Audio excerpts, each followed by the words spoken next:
जवाब देना चाहता हूं। अस्सलाम वालेकुम वरहमतुल्लाहि वबरकातुहू। आज हम बात करेंगे देवबंद के अकीदों के हवाले से और उनसे सवाल जो पूछे जाते हैं।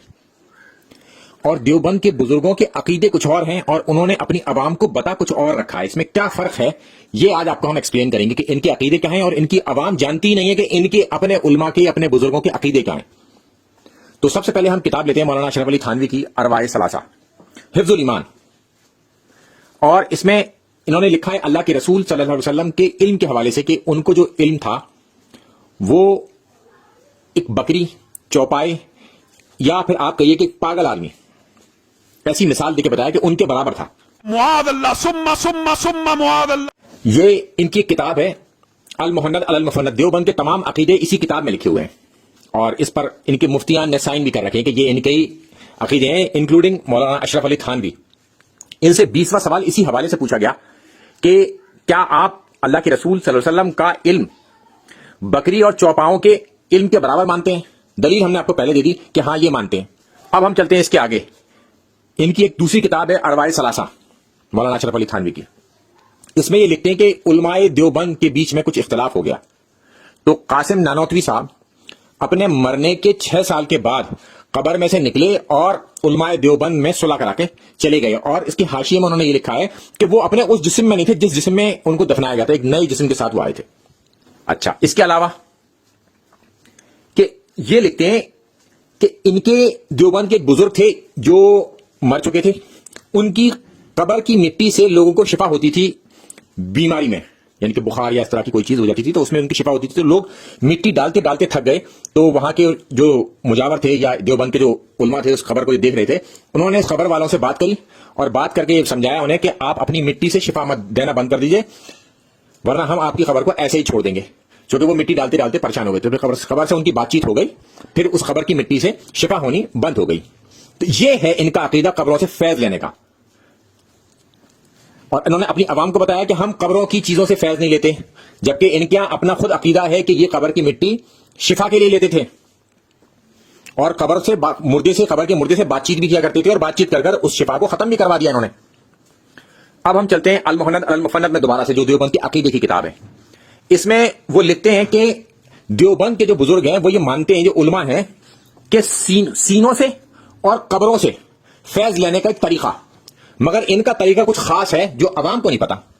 तो इनसे हमेशा ये सवाल पूछा जा रहा है कि वो खास तरीका क्या है जिससे आप कब्रों से फैज लेते हैं? कुरान और सुन्नत में कहां लिखा हुआ है वो खास तरीका जो आपको पता था या आपके बुजुर्गों को पता था कि कैसे कब्रों से फैज लिया जाता है और सीनों से फैज लिया जाता है? इसके अलावा फिर हम आगे चलते हैं। देवबंद का एक और अकीदा जिसमें ये कहते हैं कि अल्लाह के रसूल सल्लल्लाहु अलैहि वसल्लम जिस खबर में इस मिट्टी पर है वो जगह अर्श की कुर्सी से और खाना काबा से भी अफजल है। तो कुरान और सुन्नत में ये दलील इन्हें देनी पड़ेगी कि ये किस बिना पर इस बात को कहते हैं। अगर ये इस बिना पर कहते हैं कि अल्लाह के रसूल सल्लल्लाहु अलैहि वसल्लम सबसे ज्यादा अफजल थे इसलिए उनकी मिट्टी सबसे अफजल है, ठीक है, उस मिट्टी से वो बन चुके, अब जो बाकी मिट्टी है वो अफजल नहीं हो सकती। फिर ये कहते हैं कि उससे जो छुली हुई है, उनके जिस्म से जो मिट्टी छुली हुई है, उनके जिस्म से जो मिट्टी छुली हुई है उस मिट्टी पर अगर कहते हैं तो हजरत अबू बकर हजरत उमर भी वही है, तो फिर वो भी अफजल हो जाएंगे, वो जगहें भी अफजल हो जाएंगी क्योंकि मिट्टी तो एक जैसी है।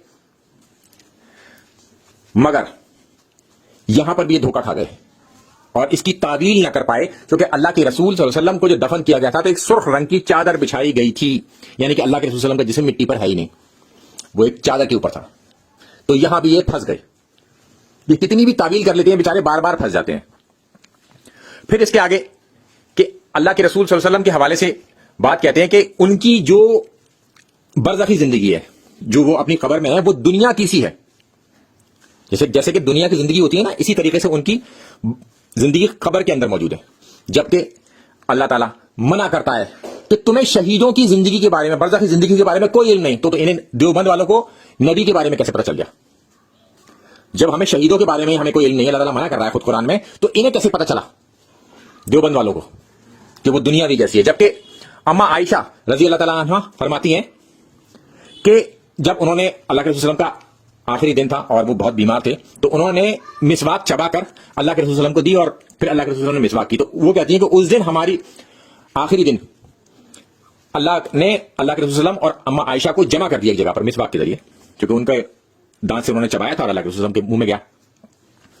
तो वो ये कहती हैं कि उनकी जिंदगी का वो आखिरी दिन था دنیا کی زندگی کا اور آخرت کی زندگی یعنی کہ برزخی زندگی کا وہ پہلا دن تھا، دیوبند پھر پھنس گئے کہ یہ عقیدہ تو قرآن سے اور اما عائشہ نے ریجیکٹ کر کے پھینک دیا ان کا کہ دنیا کسی زندگی، دنیا کا تو انہوں نے آخری دن بتا ہی دیا اس دن، پھر دنیا کی زندگی کیسے ہو گئی؟ وہ تو برزخی زندگی ہے، برزخی زندگی کا پہلا دن۔ اب ہم چلتے ہیں ان تمام چیزوں کے اوپر احمد رضا خان بریلوی نے جو دیوبند کے اوپر فتوے لگائے اپنی کتاب حسام الحرمین میں کہ دیوبند کے یہ جو تمام علماء ہیں جو اس طریقے کا عقیدہ رکھتے ہیں وہ سب کے سب کافر ہیں اور مرتد ہیں، اور ان کے کفر میں بھی اگر کوئی شک کرے تو وہ بھی کافر ہو جائے گا۔ یہ اس قدر سخت فتویٰ لگایا ان کے اوپر، جبکہ ہم انہیں گمراہ کن عقیدے کہتے ہیں دیوبند کے، جو انہوں نے اپنی عوام کو بتا نہیں رکھی، مگر ان کے عقیدے یہی ہیں تو عوام کو انہوں نے دھوکہ دے رکھا ہے اپنی۔ ان کے عقیدے بالکل ایسے ہی ہیں جیسے کہ بریلویوں کے ہوں، کوئی فرق نہیں ہے ان کے عقیدوں میں اور بریلویوں کے عقیدوں میں، کیونکہ یہ اپنی ہی کتاب المحند علی المفند میں جس میں دیوبند کے عقیدے لکھے ہیں اور اس میں یہ کہتے ہیں کہ اللہ کے رسول صلی اللہ علیہ وسلم اپنی خبر میں زندہ ہیں اور جو چاہتے ہیں اسے اختیار کر لیتے ہیں اور اسی طریقے سے وہ اس کا استعمال کرتے ہیں۔ یہ عقیدہ تو بریلویت کا بھی ہے۔ یہاں پر تو انہوں نے اپنی عوام کو یہ بتایا کہ ہم شرک سے اور تمام چیزوں سے الگ ہو کر اس جگہ آئے ہیں، بریلویت ہم نے چھوڑ دیا، لوگوں کو انہوں نے کافی توڑا ہے بریلویت میں سے، مگر ان کے خود کے عقیدے بھی بریلویوں جیسے ہی ہیں، اور جس پر بریلوی بھی ان پر فتوے جڑتے ہیں کہ اس قدر وہ بریلوی بھی ان کے عقیدوں کو خراب سمجھتے ہیں اور ان پر کفر کے فتوے تک لگا رکھے انہوں نے۔ السلام علیکم ورحمۃ اللہ وبرکاتہ۔